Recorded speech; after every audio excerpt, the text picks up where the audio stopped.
Damiani here for Assorted Auctioneer's Great Texas MOPAR Hoard Sales Event with item number 26. This is a 1956 Chrysler Windsor. Looks to be an original paint car. Now we've got to remember that 1956 was the first year for Virgil Exner's forward look with the pancake style hood and tail fins. But under the hood, when you say Windsor, you're talking polyhead V8.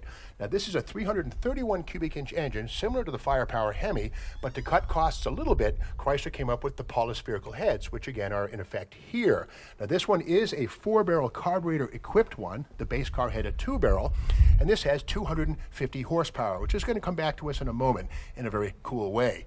This one does have factory heater, no air conditioning on this one, but I do see power brakes and power steering. This of course will have the center plane drum brakes all the way around. But let's break out the magnet on the fender. And by the way, that grille is beautiful.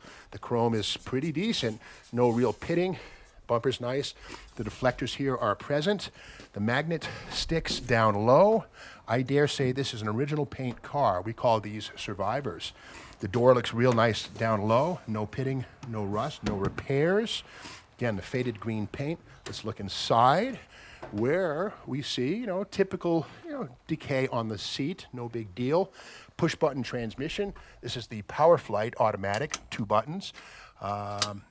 Instrument panel looks really, really good. Suicide knob on the wheel here, illegal in some states, but really quite useful in the city for a car of this size. Let's go to the back door and open that up and see what we find for the interior here. Okay, that's locked, but down low, we do see a little bit of rust here. Again, I'd rather see rust like that than somebody's ham-fisted efforts at patching it up with plastic. This is original rust, as they say. So if you're going to buy this car, you know exactly what you're dealing with. You can fix that at your way. Rear wheel openings are nice. Again, down low, yeah, the usual rust coming through. But again, this is an original paint car.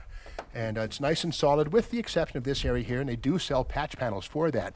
Now this is interesting. This here, the V, the 250, this is actually the designation for the 4-barrel version of the 331 engine, which made 250 horsepower. To my knowledge, this is the first time that Chrysler actually identified horsepower on the outside of a car with a metal emblem. Okay, in the trunk, by the way, the taillights are nice.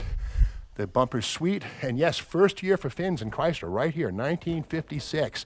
I hate to say it, it is a 4-door, maybe not the most desirable body style, but a lot of bars and people will sometimes buy these cars, cut the tail off, use these fins, and put a couch in the middle. Not saying, just saying.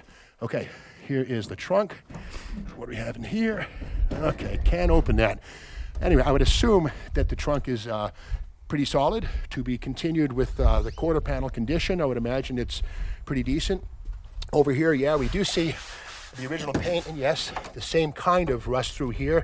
And again, I'd rather see that than putty and filler, because you never know what's really hiding behind that. Back seat area, let's open that up. And again, we have the tattered remains of the original seat, but that's okay. The door panels, the vertical surfaces are very nice. So no need to find those, just clean them up and reuse them. So that's the story of this 1956 Chrysler Windsor, item number 26. Not a bad car. You could either part it out, get it running again, but that's up to you. Bid away.